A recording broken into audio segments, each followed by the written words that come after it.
J'ai le plaisir de recevoir tout de suite nos deux invités aujourd'hui. Donc sur le plateau, il s'agit d'Abdelrahim Benatabou et de Désiré Monoukofi. Donc Abdelrahim, vous êtes président de l'association Rue 90 ou Zinqat 91, c'est ça? Oui, bonjour. Bonjour. Bonjour Désiré. Bonjour. Alors vous êtes là tous les deux pour nous parler de la toute première édition du festival Parcours. Il a eu lieu samedi dans la ville du Détroit, à Tanger. Alors c'est un festival un peu particulier, c'est un festival nomade.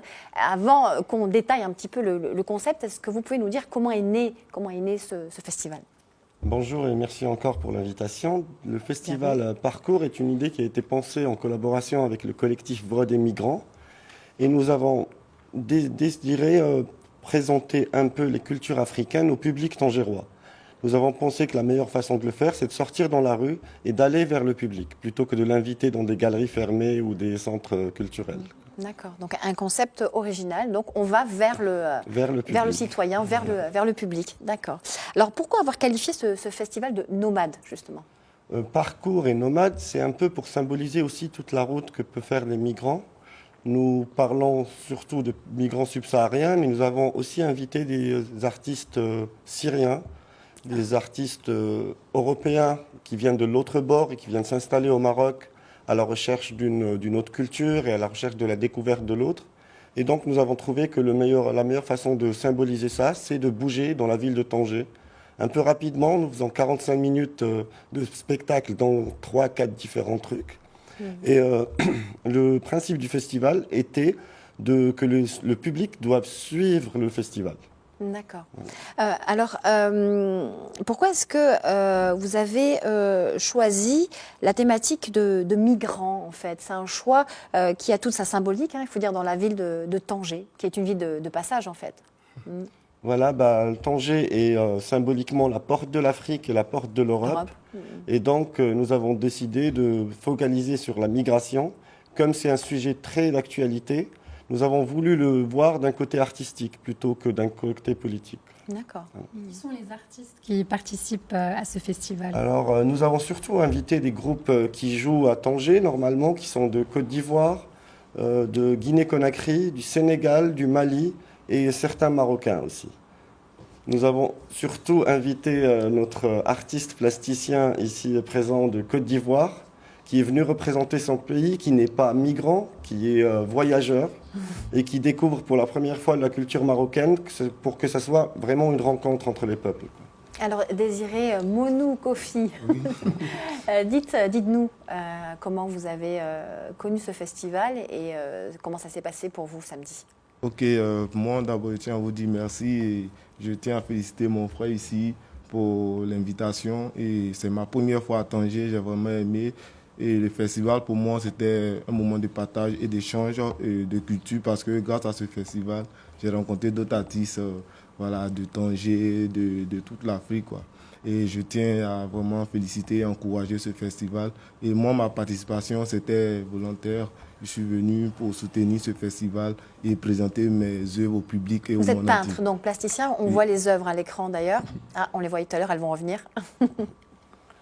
Et donc, votre travail, quel est-il exactement? Vous êtes peintre, qu'est-ce qui vous inspire? Comment vous travaillez? Ok, d'abord, je m'inspire de mon paysage, de mon environnement. Voilà, je vais d'abord recycler, je travaille avec des claviers de téléphone et des écrans tactiles. Voilà, donc je me suis dit, après un constat, je me suis dit, c'est vrai, tout le monde est vraiment connecté, on est vraiment lié au téléphone et tout ça. On ne peut pas s'empêcher d'avoir un téléphone portable. Et quand on n'a pas un téléphone, on dit que tu es vraiment déconnecté du monde. Voilà, donc après l'utilisation, où vont ces téléphones-là? Je me dis, ces téléphones se retrouvent souvent dans les rues, dans les poubelles, dans les eaux abandonnées et c'est dangereux pour la nature et l'environnement. Donc moi, je vais vers ces endroits-là, je ramasse ces téléphones-là et j'essaie de redonner une nouvelle vie à ces téléphones-là pour dire que l'environnement, on doit en prendre soin et c'est très important. Donc c'est un message très fort pour dire qu'on est vraiment lié au téléphone, mais il faut penser aussi à l'environnement. Je travaille sur des scènes de rue et autres. C'est vraiment un festival engagé, hein, un festival parcours, tant dans le choix de la thématique, hein, qui choisit donc un sujet d'actualité, les migrants, et le fait d'aller aussi vers le public, c'est aussi un concept original. Et puis dans le choix, je vois la sélection des artistes quand même qui font un travail très engagé, hein, puisque là vous donnez une deuxième vie donc à ces tablettes, à ces téléphones, et donc pour faire attention et respecter l'environnement. Donc voilà, les gens se déconnectent de leur téléphone, mais vous reconnectez donc ces appareils au monde finalement pour leur donner une deuxième vie et respecter l'environnement. C'est très important. Mais oui. Oui. Alors, nous avons vu donc quelques images de votre passage à Tanger, soit à l'Aqsa ou à la Place des Nations. Quelle a été vraiment la réaction du public? On a été extrêmement ravis par la réaction du public. Le public tangérois est un très bon public. Il y a eu des sourires, les gens dansaient. Il y a eu vraiment une rencontre entre les artistes aussi, parce que le public allait vers les artistes, leur demandait de leur pays d'origine, leur demandait de leur expliquer la symbolique de chaque vêtement, de chaque instrument. D'ailleurs, on avait ce qu'on appelle un faux lion. C'est une danse qui essaye d'exorciser la personne qui a été attaquée par un lion. Dans l'histoire africaine, quand on est attaqué par un lion, il se peut que l'âme du lion passe chez celui qui survit. Et donc, en revenant au village, cette cérémonie avec un faux lion espère exorciser ce transfert entre l'animal et l'homme. Nous avons aussi invité énormément, comme vous le dites, engagés, parce que nous avons invité énormément d'artistes qui travaillent dans la rue habituellement et qui, eux, militent pour que l'espace public soit un espace aussi dédié aux arts et à l'expression artistique en général. D'accord. Est-ce que le festival Parcours a vocation à s'illustrer dans d'autres villes que Tanger? Nous espérons. Notre association est une petite association qui commence, donc nous élargissons petit à petit.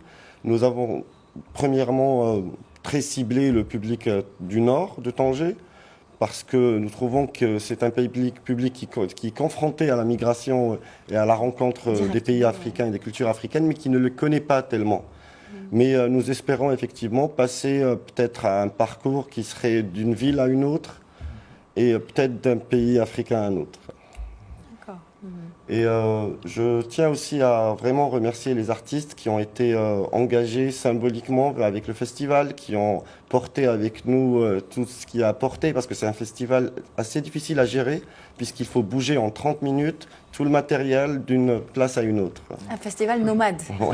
Nomade, oui. Alors on a vu que Zanka 90 avance. Zanka 90 ne compte pas s'arrêter là aujourd'hui.